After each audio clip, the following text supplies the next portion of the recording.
अब ऐश अपनी next Pokemon world championship के बैटल के लिए मैदान में आता है, बट उसको नहीं पता था कि उसकी नेक्स्ट बैटल किसके साथ है। और तभी सामने से गो आता है एंड ऐश शॉक हो जाता है कि उसकी अगली बैटल और किसी के साथ नहीं बल्कि गो के साथ है, जो कि उसका फ्रेंड है। दोनों ही एक लंबी सांस लेते हैं और ये बैटल स्टार्ट होती है। ये बैटल 6-on-6 होने वाली थी, जिसमें गो ने अपने सबसे पहले पोकेमॉन को गोलर की तरह चुना। और ऐश बोलता है कि मुझे पता था तुम इस पोकेमॉन को लेके आने वाले हो, एंड वो अपने ड्रैगनाइट को चुनता है। गो के गोलर का साइज नॉर्मल गोलर से कहीं ज्यादा बड़ा था एंड वो कहीं ज्यादा पावरफुल भी था। और अब बैटल स्टार्ट होती है और गो अपने गोलर को मेगा पंच यूज करने बोलता है और ऐश अपने ड्रैगनाइट को एजिलिटी यूज करने बोलता है, जिससे उसकी स्पीड बढ़ जाती है एंड वो गोलर के अटैक को काफी इजीली डॉज कर लेता है। और फिर गो अपने गोलर को हैवी स्लैम यूज करने बोलता है, जिसको ऐश का ड्रैगनाइट वापस से एजिलिटी यूज करके डॉज कर लेता है। अब गो को ऐश की स्ट्रेटेजी समझ में आने लगी थी, तभी ऐश अपने ड्रैगनाइट को हाइपर बीम यूज करने बोलता है, जिससे गोलर को काफी डैमेज होता है एंड गोलर शैडो बॉल का यूज करता है। और इस बार भी ड्रैगनाइट एजिलिटी यूज करने जा रहा होता है, बट तभी उसके ऊपर शैडो बॉल लग जाता है। और फिर ऐश अपने ड्रैगनाइट को ड्रैको मीटियोर यूज करने बोलता है, जो कि ड्रैगन टाइप का स्ट्रॉन्गेस्ट मूव है। और गोलर के इतने बड़े साइज की वजह से वो ड्रैको मीटियोर को डॉज नहीं कर पाता और हर एक अटैक उसके ऊपर लग जाता है। और एंड में ऐश का ड्रैगनाइट हाइपर बीम यूज करके गोलर को हरा देता है।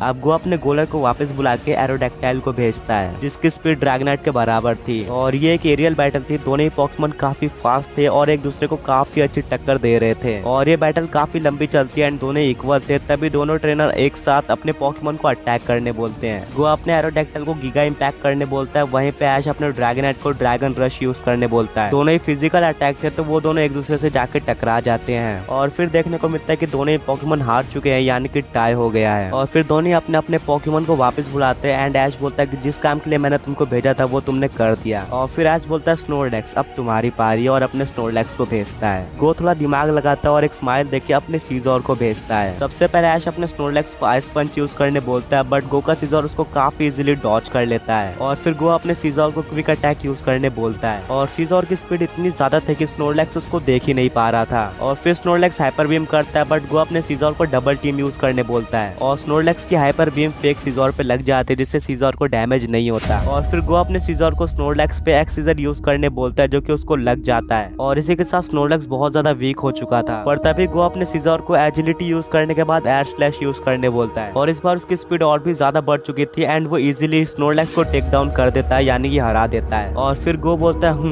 मैंने तुम्हारी स्ट्रेटेजी तुम पे ही यूज की। और फिर ऐश बोलता है ये तो शुरुआत थी, और अपने सेप्टाइल को भेजता है। अब दोनों ही पोकेमॉन के पास स्पीड थी एंड काफी टफ बैटल होती है। दोनों ही पोकेमॉन एक दूसरे को बिल्कुल कांटे की टक्कर दे रहे होते हैं। और फिर गो बोलता है चलो यहीं पे बैटल खत्म की जाए, और अपने सीजोर को एक्सीजर यूज करने बोलता है। और जब तक सेप्टाइल को समझ पाता उसके ऊपर एक्सीजर लग जाता है एंड एक काफी बड़ा धमाका होता है। सबको लग रहा होता है कि सेप्टाइल हार गया, और गो बोलता है बहुत बढ़िया सीजोर। पर तभी ऐश बोलता है इतने जल्दी नहीं गो, और पूरा धुआं हट जाता है। और फिर सेप्टाइल जंप करके ऊपर से आता है, और जब तक सीजोर को समझ पाता वो सीजोर के ऊपर डबल लीफ ब्लेड यूज कर देता है। और इसी के साथ सीजोर वहीं पे फेंट हो जाता है। इस कमबैक को देखकर ऐश के फैंस खुश हो जाते हैं और सब चीयर अप करने लगते हैं। और ये सब देखने के बाद ऐश पूरी तरह से मोटिवेट हो जाता है और ठान लेता है कि आज का मैच तो मुझे जीतना ही है। पर तभी गो अपने एप्सोल को चुनता है और बोलता है अभी ये मैच खत्म नहीं हुआ है ऐश। और ऐश भी बैटल पे ध्यान देने लगता है और ये बैटल स्टार्ट होती है। ऐश अपने सेप्टल को उसका स्ट्रॉन्गेस्ट मूव यानी कि सोलर बीम अटैक करने बोलता है। पर जब सेप्टल अपने सोलर बीम के लिए पावर इकट्ठा कर रहा होता है तभी एप्सोल उसके ऊपर नाइट स्लैश यूज कर देता है और इससे सेप्टल को थोड़ा सा डैमेज पड़ता है। पर गो सेप्टल को सोलर बीम यूज नहीं करने देना चाहता था, जिस वजह से उसने एक और मूव करने बोला एप्सोल को, जो कि था सक्कर पंच। और इस मूव का यूज करके एप्सोल सेप्टल को डिफीट कर देता है। अब ऐश घबरा जाता है और बिना कुछ सोचे समझे अपने चार्जार्ड को सेंड कर देता है। ऐश को चार्जार्ड पे पूरा भरोसा था कि वो एक ना एक पोकेमॉन को तो हरा के आएगा ही। सबसे पहले गो अपने एप्सोल को नॉक ऑफ यूज करने बोलता है, जो कि चार्जार्ड के ऊपर हिट हो जाता है। चार्जार्ड को ज्यादा कुछ डैमेज नहीं पड़ता एंड ऐश अपने चार्जार्ड को फ्लेम थ्रोअर यूज करने बोलता है और ये भी एप्सोल को हिट हो जाता है। बट गो तभी एप्सोल को डबल टीम यूज करने बोलता है और डबल टीम यूज करने के बाद एप्सोल चार्जार्ड के ऊपर नाइट स्लैश यूज करता है। अब चार्जार्ड को ये नहीं पता था कि कौन सा एप्सोल ओरिजिनल है और कहां से वो अटैक आने वाला है। पर तभी ऐश अपने चार्जार्ड को उड़ने बोल देता है एंड वो हवा में चले जाता है, जिससे एप्सोल चार्जार्ड के ऊपर अटैक नहीं कर पाता। और फिर गो बोलता है एप्सोल चलो यहीं पे मैच को खत्म करते हैं एंड वो एप्सोल को स्लैश यूज करने बोलता है। और इसके जवाब में ऐश सिर्फ एक स्माइल देता है और चार्जार्ड समझ जाता है कि उसको करना क्या है। जैसे ही एप्सोल स्लैश अटैक करने चार्जार्ड के पास पहुंच जाता है, चार्जार्ड उसको पकड़ लेता है और तभी ऐश बोलता है चार्जार्ड साइज़ मिक्टॉस यूज करो। अब गो और एप्सोल ने काफी कोशिश की चार्जार्ड के पकड़ से छूटने की, बट वो नहीं छूट पाते। पर आखिर में ऐश का चार्जार्ड पूरी तरह से साइज़मिक टॉस कर देता है, जो कि सुपर इफेक्टिव होता है एप्सोल पे, एंड एप्सोल वहीं पे फेंट हो जाता है एक अटैक से। और इस मैच के बाद पूरी ऑडियंस फायर अप हो जाती है और अब वो घबरा जाता है एंड वो अपने पॉकीबॉल को निकालता है एंड बोलता है कि मुझे तुम पे पूरा भरोसा है, एंड फिर वो पॉकीबॉल फेंकता है जिससे सिंड्रेस निकलता है। ऐश को भी काफी अच्छे तरीके से पता था कि सिंड्रेस गो का मेन पॉकीमोन है एंड सबसे स्ट्रॉन्गेस्ट है, पर उसका चार्जार्ड भी कम नहीं था। बैटल स्टार्ट होती है, दोनों ही फायर टाइप पॉकीमोन एक दूसरे को बिल्कुल कांटे की टक्कर दे रहे होते हैं। पूरे मैच में इसका पता नहीं लगाया जा सकता था कि दोनों में सबसे स्ट्रॉन्ग कौन है। बैटल काफी देर तक चलती है, पर तभी गो अपने सिंड्रेस को पायरो बॉल यूज करने बोलता है, जो कि उसका स्ट्रॉन्गेस्ट मूव था। ऐश भी अपने चार्जार्ड को ड्रैगन टेल यूज करने बोलता है एंड दोनों अटैक क्लैश हो जाते हैं और इस वजह से दोनों ही पॉकीमोन फेंट हो जाते हैं, यानी कि टाई हो जाता है। अब ऐश के पास 2 पॉकीमोन बचे हुए थे एंड गो के पास सिर्फ और सिर्फ एक ही पॉकीमोन बचा था। सब लोग सोच रहे होते कि गो का लास्ट पॉकीमोन कौन सा है एंड वो कितना स्ट्रॉन्ग होने वाला है और क्या वो पॉकीमोन ऐश के दोनों पॉकीमोन को हरा पाएगा। और तभी गो अपने स्वीकून को भेजता है और बोलता है चलो इस मैच को एक साथ खत्म करते हैं। सारी ऑडियंस स्वीकून को देख के शॉक हो जाती है और उनको लगता है कि अब तो गो जीतने वाला है। ऐश भी घबरा जाता है, बट वो हिम्मत रखता है और भेजता है अपने लुकारियो को। लुकारियो अपना बेस्ट देता है एंड स्वीकून को एक काफी टफ बैटल देता है, पर बैटल के एंड में स्वीकून के लिए लुकारियो नो मैच था एंड वो इजीली उसको हरा देता है। अब ऐश स्वीकून की पावर देख के घबरा जाता है, बट वो हिम्मत रखता है और सबको पता था कि ऐश का लास्ट पॉकीमोन कुछ ना कुछ स्पेशल होने वाला है और ऐश अपने ग्रीनिंजा को भेजता है। तभी सब लोग बोल रहे होते हैं कि इसमें क्या स्पेशल है। गो भी सोचता है कि ग्रीनिंजा में इतना क्या स्पेशल है जो कि इसका लास्ट पॉकीमोन है। और फिर बैटल स्टार्ट होती है। पूरे मैच में स्वीकून ग्रीनिंजा के ऊपर भारी पड़ रहा होता है। ग्रीनिंजा बहुत बुरी तरीके से हार रहा था और एटलास स्वीकून हाइड्रोपम्प करके ग्रीनिंजा को नीचे गिरा देता है, पर तभी ऐश एक स्माइल देता है और तभी ग्रीनिंजा के आजू बाजू एक वाटर की लेयर बन जाती है और ऐश और ग्रीनिंजा मर्ज हो जाते हैं और ग्रीनिंजा के पीछे काफी बड़ा शूरिकेन भी फॉर्म हो जाता है। वहाँ के ऑडियंस ने और गो ने इसको सबसे पहली बार देखा था, तो उनको कुछ भी आइडिया नहीं था इसके बारे में। तभी ऐश बताता है कि ये बॉन्ड एवोल्यूशन है एंड यही स्पेशल है मेरे ग्रीनिंजा में, और बॉन्ड इवॉल्व होने के बाद ये किसी लेजेंडरी से भी ज्यादा पावरफुल हो जाता है। गो घबरा जाता है और सारी ऑडियंस शॉक हो जाती है और बैटल स्टार्ट होते ही ग्रीनिंजा काफी फास्ट मूव करने लगता है और वो स्वीकून के हर एक अटैक को अपना शूरिकेन यूज करके ब्लॉक कर दे रहा था।